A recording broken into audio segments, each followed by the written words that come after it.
अस्सलामु अलैकुम वरहमतुल्लाहि वबरकातुहू। अल्हम्दुलिल्लाहि रब्बिल आलमीन वल आक़िबतु लिल मुत्तक़ीन वस्सलातु वस्सलामु अला रसूलिहिल करीम। मोहतरम हज़रात, मैं आपके सामने दर्स हदीस के नाम पर मैंने एक उन्वान आप सबके सामने पेश किया कि आलिम और हाफिज़ को इंजीनियर, डॉक्टर्स और प्रोफेसर बनाने के फ़ायदे क्या हैं और नुकसानात क्या हैं। हमने 8 सीरियल इसे पेश किया और दर्स नंबर हदीस का जो 270 8271 है और ये इसकी किस्त नंबर 9 है और आखिरी है। मैंने बहुत से लोगों से कहा, बल्कि हज़ारों किस्म के कमेंट आए। ज़्यादातर लोगों ने बहुत सराहा, कुछ लोगों ने जो है वो हमारे ख़िलाफ़ भी बातें की, हमने उनको जवाब भी देने की कोशिश किया और कुछ अच्छे मशवरे आए। तो इसमें हमारे बड़े करीबी दोस्त मुरादाबाद के बिलाल एहसान साहब, उन्होंने एक बात कही, तो मैंने सोचा कि उसको ज़रूर शामिल किया जाए। और बकिया लोगों ने तो माशाल्लाह अच्छी बातें कही और मशवरे भी दिए, वो सारी बातें हैं इसमें, लेकिन उनका मेन था, लिहाजा उसको ही बेस बना करके हम आपके सामने इसका उन्वान जो रखना चाहते हैं कि हमने जो बातें आपसे कही हैं उसका एक खुलासा आपको बताते हैं। सबसे पहले हमने ये बताया है कि मुसलमानों में जो लोग तालीम हासिल करते हैं,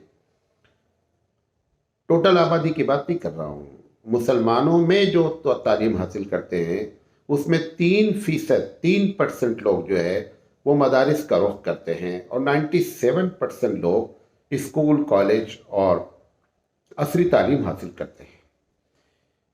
तो दूसरी बात मैंने ये बताई कि लोगों को इस बात की क्यों फिक्र है कि 3% लोगों को भी असरी तालीम से लैस होना चाहिए।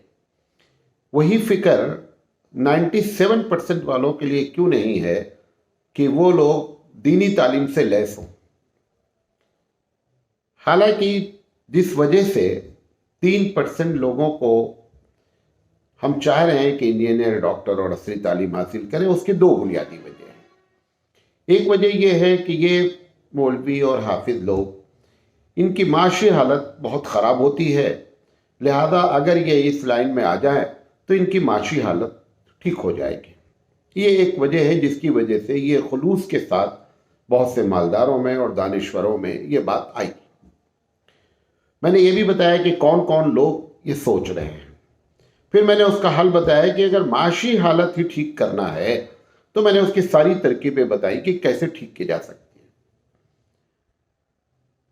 और उसमें हमने इस बात की तरफ भी इशारा किया, मैं इस बात का कायल नहीं हूं कि वो सिर्फ और सिर्फ जो है वो दीनी तालीम ही हासिल करके एक कामयाब हाफिज और आलिम बन सकता है, बल्कि मैंने एक मशवरा ये दिया कि पहली क्लास से लेकर के और फरागत तक एक सब्जेक्ट ऐसा रख दिया जाए कि जो, चाहे आप उसको जनरल नॉलेज कह दें, चाहे असली तालीम का सब्जेक्ट कह लें, कि वो नीचे से लेकर ऊपर तक लगातार 12 साल 13 साल तक एक पीरियड पढ़ाया जाता रहे। तो जो लोगों को ये महसूस होता है कि ये मौलवी और ये हुफ़ाज़ किराम गोया कि एक अलग मखलूक हैं और हमारे और उनके दरमियान में एक बड़ी सी खंदक और बड़ा गैप है, तो वो गैप इंशाअल्लाह ख़त्म हो जाएगा। ये मैंने एक मशवरा दिया और उस पर मज़ीद बात की जा सकती है कि वो नीचे से लेकर ऊपर तक क्या सिलेबस पढ़ाया जाए, जनरल नॉलेज के तौर पे, बुनियादी तौर पर मैथ के बारे में, बुनियादी तौर पर इंग्लिश के बारे में, बुनियादी तौर पर फिज़िक्स, केमिस्ट्री, बायो, सबका तारुफ कराया जाए ताकि वो अजनबी ना महसूस हो सोसाइटी में। ये मैंने उस मसले का हल बताया। और अब मैं जिस मौजू पर आपसे इस वक्त बात करना चाहता हूँ, जो हमारे बिलाल एहसान साहब मुरादाबादी ने मशवरा दिया कि मौलाना साहब इसमें ये बात भी आनी चाहिए कि ये 97% को जो आप कह रहे हैं कि इनको दीनदार बनाया जाए, तो उसकी क्या तरकीबें हो सकती हैं, किस तरीके से उनको दीनदार बनाया जाए। उन्होंने कहा कि यकीनी बात है कि एक आदमी इंजीनियर, डॉक्टर हो गया है तो अब वो मदरसे की पहली क्लास से तो बैठ करके दीनदारी हासिल नहीं कर सकता है, उसका कोई सिस्टम होना चाहिए। तो मैंने इसके पहले भी इस पर गुफ्तगू की थी, तो वो मैं आपको बताना चाहता हूँ कि अगर वाकई में लोग संजीदा हैं और वो 97% की फिक्र है कि ये दीनदार हो जाए, मेरा तो ये भी कहना है कि अगर ये 97% में 50% भी दीनदार हो जाए तो वो 3% की जो इकोनॉमी माशी हालत जो खराब है वो अपने आप बुलंद हो जाएगी, क्योंकि वही मदरसा चलाते हैं, वही मकतब चलाते हैं, वही मस्जिद का निज़ाम रखते हैं, लिहाजा मामला उनको तनख्वाहें बढ़ा देंगे, सारा मसला हल हो जाएगा। तो मैं इसके लिए पॉइंट वाइज बात करना चाहता हूं कि किस तरीके से जो है वो इस 97% असली तालीम वालों को दीनदार कैसे बनाया जाए। बुनियादी बात से शुरू करते हैं। सबसे पहली चीज तो ये है कि मकतब की जो तालीम है, जो हर अब छोटे बड़े मोहल्ले में, ताल्लुका में, गांव में, शहरों में जो मकतब की शक्ल है, और ये सारे बच्चे वहां पे जाते ही हैं, लिहाजा मकतब को फ़आल बनाया जाए। मकतब को फ़आल बनाने का मतलब ये है कि जो हम ये समझ रहे हैं कि हमने इनको दुआएं याद करा दिया है, नमाज का तरीका सिखला दिया है, तो ये बड़े दीनदार हो गए हैं, ये दीनदारी का एक छोटा सा हिस्सा इनको हासिल हुआ है। दीनदारी तो एक दूसरी चीज है। अगर देखा जाए मकतब में और फिर वालिदैन, ये दोनों मिल करके बचपन में यानी 10-12 साल तक अगर दो बातें बच्चों को समझा ले जाए कि Islam is a natural religion, कि इस्लाम एक फितरी मजहब है, Islam is a logical religion, इस्लाम एक मंतिकी मजहब है, तो ये दो बातें अगर हमारे मकतब के निसाब और मकतब के पढ़ाने वाले, निसाब तो कुछ भी हो, मैं भी आपको बताता हूँ, असल पढ़ाने वाला होता है। पढ़ाने वाला अगर सही हो तो वो किसी भी निसाब को अपने सही नजरिए के तहत पढ़ा सकता है। मैं एक छोटी सी मिसाल देता हूँ। मैं पिछले 1.5 साल से मुंतखब अहादीस से जो है वो आपको दर्स दे रहा हूँ। आज हमने उसका 281 दर्स दिया है, अभी आपको भेज रहा हूँ 271, लेकिन 281 पहुंच चुके हैं। सवाल ये है कि हमने उसी हदीसों के जरिए सारी बातें पेश कर रहा हूं आपके सामने। तो असल होता है पढ़ाने वाला। तो पढ़ाने वाले सही हो मकतब में और निसाब सही रखा जाए तो यहां से उनको दीनदार बनाने की पहली बुनियादी ईंट रखी जा सकती है। पहला तरीका यह है। दूसरा तरीका, वालिदैन भी कोशिश करें, बहरहाल ये कहा ही जा सकता है, वालिदैन भी कोशिश करें कि बच्चा दीनदार कैसे रहे। दूसरी चीज यह है कि मुस्लिम मालदारों को जिस तरीके से ये तमन्ना है कि हमारे पास अच्छे प्लॉट्स आ जाएं, हमारे पास अच्छा घर बन जाए, हमारे पास प्रॉपर्टी हो जाए, ये सोच पैदा करनी चाहिए कि अपना इन्वेस्टमेंट स्कूल और कॉलेजेस में किया जाए। नंबर 1, मतलब सारा नहीं, कुछ किया जाए, थोड़े से % किया जाए, और लोगों को इस बात का भी एहसास दिलाया जाए कि अल्लाह के रास्ते में इन्फाक का मतलब सिर्फ मस्जिद और मदरसे में पैसा देना नहीं होता है। मस्जिद और मदरसे में भी पैसा देना इन्फाक है, लेकिन मुस्लिम समाज के लिए, मुस्लिम उम्मा के लिए अच्छे कॉलेज खोलना, इंजीनियरिंग कॉलेज खोलना, प्रोफेशनल कॉलेज खोलना, MBBS कॉलेज खोलना, नीचे से लेकर ऊपर तक, LKG से लेकर ऊपर तक प्रोफेशनल कोर्सेज खोलना, यह भी दीन का काम है।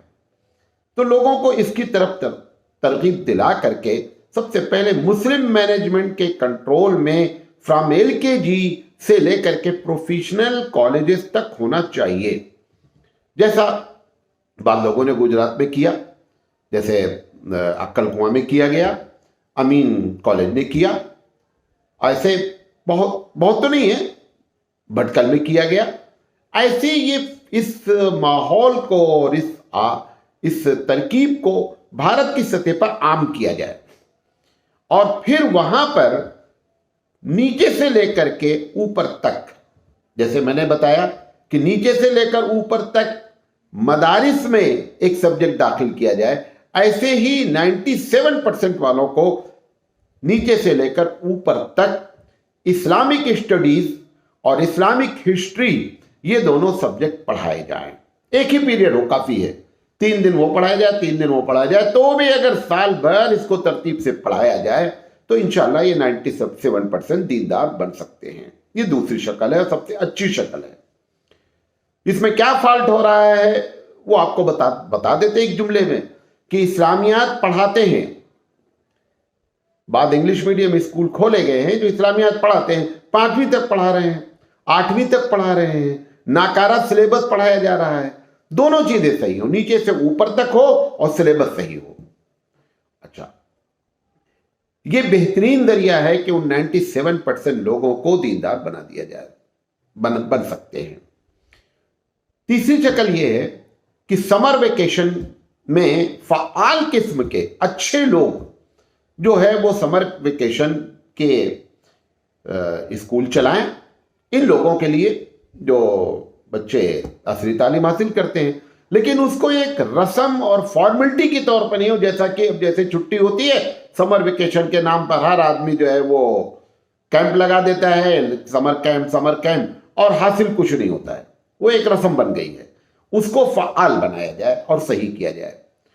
चौथी शक्ल जो बाद यूरोपियन ममालिक में वो मुसलमान पेरेंट्स जिनको इस बात की बड़ी फिक्र है कि हमारे बच्चे इस मुल्क में रहें लेकिन दीनदार भी रहें, अपने दीन का तारुफ हो, इस्लाम को जानते रहें, इस्लाम पर अमल करने वाले रहें, उन लोगों ने बड़ा अच्छा निज़ाम कायम किया है। ये जो मैंने बातें की ये तो है ही है, लेकिन वहाँ हायर तक शायद जो है वो मुस्लिम मैनेजमेंट के तहत अभी स्कूल नहीं है, लेकिन उन्होंने क्या किया है कि मदरसे की शक्ल, वीकेंड के मदरसे यानी जिसमें शनिचर इतवार सिर्फ 2 ही दिन क्लास चलती है, संडे के मदरसे जिन्हें संडे चलते हैं, बकिया 6 दिन बच्चा अपना असली तालीम हासिल करता है, संडे को पूरा दिन जो है वो आकर के दीनी तालीम हासिल करता है। इसी तरीके से सुबह और शाम मदरसे की शक्ल में दीनी तालीम हासिल कराई जाती है, आधा घंटा 1 घंटा सुबह और आधा घंटा 1 घंटा शाम। तो वीकेंड के भी मदरसे चलाए जा सकते हैं और सुबह शाम के नाम पर मदरसे चलाए जा सकते हैं उन बच्चों के लिए जो असली तालीम हासिल कर रहे हैं, और संडे के नाम पर जो है वो स्कूल चलाए जा सकते हैं। तो हकीकत में इस 97% को कंट्रोल किया जा सकता है। अगर ये 97% लोगों के बारे में मैं यही कह रहा हूं कि आप 3% के बारे में इतना परेशान हैं, इतना गौर व फिक्र कर रहे हैं, और 97% तो बहुत बड़ा परसेंटेज है। ये तो 3% है, 3% में 1% पहले से ही क्या होते हैं, ड्रॉप हो जाते हैं। यानी अगर 3 आलिम फारिग होता है तो उसमें से 2 आलिम ही ऐसा होता है कि जो मदरसा, मस्जिद, मकतब में लगता है, और एक उसमें से तिजारत में या ये उसको इस लाइन से दिलचस्पी नहीं, वो अलग हो जाता है। तो अब 2% बचा है और 97% के बारे में हमको कोई फिक्र नहीं हो रही है, ये 2% के बारे में हमको बहुत बड़ी चिंता हो रही है। लिहाजा जिन लोगों के कमेंट आए, जिन लोगों ने ये सवाल किया, तो ये मैं उन लोगों को 97% को दीनदार कैसे बनाया जाए, ये पूरा शेड्यूल है। अब बाद लोगों का कहना है कि ये अमली शक्ल नहीं है, मतलब अमली शक्ल मैंने आपको बताया कि यूरोप में, अमेरिका में मेरा भाई रहता है, उसने बताया कि इस तरीके से यहाँ पे दीनी तालीम का नज़्म है। वीकेंड में मदरसे चलते हैं, सुबह शाम मदरसे बाद चलते हैं, बाद संडे चलते हैं, समर कैंप के नाम पे चलते हैं। समर कैंप का ट्राई हमने भी किया है। अब वीकेंड वाला हमारे यहाँ भी नहीं है, संडे वाला हमारे पास नहीं है। मुझे जिंदगी रही तो मैं अभी नया सेशन जब शुरू होगा तो हम संडे के नाम पर मदरसा चलाएंगे, संडे कि वो तालिब इल्म जो असली तालीम हासिल करते हैं वो संडे में कम से कम दिन भर में हमको 4 से 5 घंटा दें, और हम इंशाल्लाह उनके लिए सिलेबस बना करके हम कोशिश करेंगे कि उन लोगों को दीनदार बनाया जाए। लिहाजा कुछ लोगों का ये भी कमेंट आया कि हजरत बहुत से उलमा जो है वो इस बात के कायल हैं। मैं किसी आलिम के खिलाफ नहीं हूँ भाई, ठीक है, अपना ये मेरा एक नजरिया है। मैं अपने नजरिए पर मैंने दलाइल दिए कि अगर किसी हाफिज को, किसी आलिम को प्रोफेसर बना दिया जाए, डॉक्टर बना दिया जाए, इंजीनियर बना दिया जाए, तो ना तो वो कुरान समझेगा, मतलब कुरान पर कुरान के तहत मदरसे में आकर काम करेगा, ना खतीब बनेगा, न तरावी सुनाएगा। मैंने जब ये बातें कही तो उन्होंने दो एक लोगों का नाम ले लिया कि साहब वो देखिए इंजीनियर हैं और डॉक्टर हैं और बेहतरीन किस्म के हाफिज भी हैं। देखिए जब इस किस्म की बातें की जाती है ना तो मेजॉरिटी देखी जाती है। एक दो आदमी का इस लाइन में आ जाना और कामयाब हो जाना, आप उस एक दो आदमी की बुनियाद पर पूरी दुनिया में आप तलाश करें, हाँ पूरी दुनिया में आपने 2 मिसालें दे दी, 4 मिसालें दे दी, भाई बहुत बड़ी दुनिया है। लिहाजा जब हम ये बातें कर रहे हैं तो इससे मुराद हमारी क्या है, मेजॉरिटी है। मैं ऐसे 50 हाफिजों को बता दूं, मैंने खुद ये काम किया कि हमने जो है वो बच्चों को हाई स्कूल भी कराया और क्या कहते हैं हाफिज भी कराया, और नतीजा ये निकला कि जब वहाँ से फारिग होकर वो 12वीं में गए, आगे गए, तो हिफ्ज जो है 99% उसमें से ख़त्म हो गया। फिर मैंने बंद कर दिया इसको। हमने कहा ये तो महज एक शौक की बात हो गई, हाफिज हो गए और मैंने उनको उस तालीम के बजाय इस तालीम में लगाया, नतीजा ये निकला कि अपना हिफ्ज खो बैठे। तो ये तो हम सबब बन गए उनके हिफ्ज के खोने का। तो 2 4 10 लोग अगर आपको कामयाब नजर आ रहे हैं कि हाफिज हैं और इंजीनियर हैं, हाफिज हैं और आलिम हैं और इंजीनियर हैं और डॉक्टर हैं, तो बहुत कामयाब हैं, वो उंगलियों पे गिने जाने, वो भी आलमी सतह पर, भारत की सतह पे नहीं, आलमी सतह पर। तो ऐसी शक्ल में उनको मिसाल बना करके आप इस मसले को समझने की कोशिश अगर करेंगे तो मेरी समझ से गलतफहमी के में मुब्तला हो जाएंगे। तो कहना ये चाहता हूं कि आखिर बात कहकर अपनी बात खत्म कर रहा हूं, 3% को जो आपको अजनबी लग रहा है उस मसले का हल ये है कि इनको एक पीरियड नीचे से लेकर ऊपर तक जनरल नॉलेज के नाम पे, असरी तालीम के नाम पे तमाम सब्जेक्ट का तारुफ कराया जाए, बताया जाए, और अगर 12-13 साल लगातार एक पीरियड पढ़ाया गया तो इंशाल्लाह बहुत कुछ हो जान जाएंगे। और 97 वालों को अगर नीचे से लेकर ऊपर तक उनको असरी तालीम के साथ अगर दीनी तालीम का मिजाज और शौक पैदा किया जाए और तरीका अख्तियार किया जाए जो मैंने बताया है, तो इंशाल्लाह वो दीनदार बन जाएंगे और हमारी सोसाइटी का मसला क्या हो जाएगा, हल हो जाएगा। तो ये बातें आपके सामने रखना चाहते थे। अल्लाह ताला से दुआ है कि अल्लाह ताला हमको सही समझ अता फरमाए और हमारे हुफ़ाज़ और हमारे उलमाए किराम जो बेचारे फारिग हुए हैं उनकी हिफाजत फरमाए और उनका हिफ्ज़ और उनका इल्म जो है वो दीन के रास्ते में लगाए। आपको वो हदीस भी याद है कि अल्लाह के रसूल सल्लल्लाहु अलैहि वसल्लम ने फरमाया कि वो इल्म जो सिर्फ अल्लाह की रज़ा के लिए हासिल किया गया और फिर उसके जरिए दुनिया में आ गए बंदा और वो छोड़ बैठा, तो यकीनी बात आपने फरमाया कि जन्नत की खुशबू भी नहीं पाएगा। ये भी वही हमारे सामने मौजूद है। और आखिरी बात ये कह करके कि अगर एक आदमी इंजीनियर डॉक्टर बनने के बाद अगर उसके पास वक्त है और वो आलिम बन जाए तो इन्नमल अमालु बिल खवातीम के तहत वो जो आखिरी इल्म हासिल किया है वो अल्हम्दुलिल्लाह उसके असरी उलूम पर हमेशा हावी रहेगा और वो इंसान जो है वो बंदा बहुत कामयाब है। मसलन कोई मशवरा करता है कि हम दोनों तालीम, तो मैं कहते हैं आप PUC तक पढ़ा लीजिए, 12 तक पढ़ा लीजिए और पढ़ाने के बाद फिर उसको क्या करिए, आलिम बनाइए, तो इंशाल्लाह आखिरी जो चीज़ होगी वो आपके ऊपर अपने असरात छोड़ेगी। मैं अपनी मिसाल लेता हूँ, अपने चचा जान मौलाना इजाज़ अहमद साहब अजहरी रहमतुल्लाह अलैह, उन्होंने पहले ग्रेजुएशन किया, फिर उसके बाद दारुल देवबंद से फरागत की और जामिया अज़हर से फारिग हुए। लिहाजा वो जो आखिरी चीज़ थी वो उनकी ज़िंदगी में उसका छाप रहा, आलिम बने रह गए। मैं खुद पोस्ट ग्रेजुएट हूँ और ग्रेजुएट होने के बाद मैंने जो है वो इस लाइन में कदम रखा और मौलवियत और मौलवी का जो इल्म हासिल किया उसकी छाप अल्हम्दुलिल्लाह हमारी ज़िंदगी में आखिर में रही।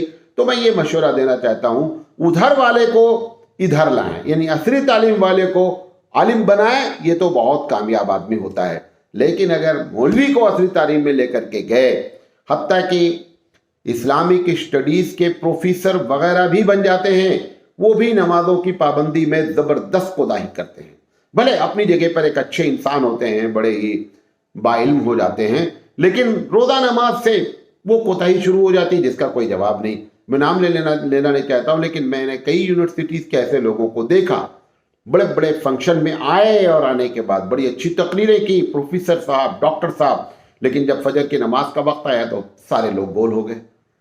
तो लिहाजा इसके असरात ऐसे मुरतब होते हैं। ये बातें आपके सामने रखना चाहते थे। अल्लाह ताला से दुआ है कि अल्लाह ताला कहने से ज़्यादा अमल करने की तौफीक अता फरमाए। व आखिर दावाना अनिल हम्दुलिल्लाहि रब्बिल आलमीन।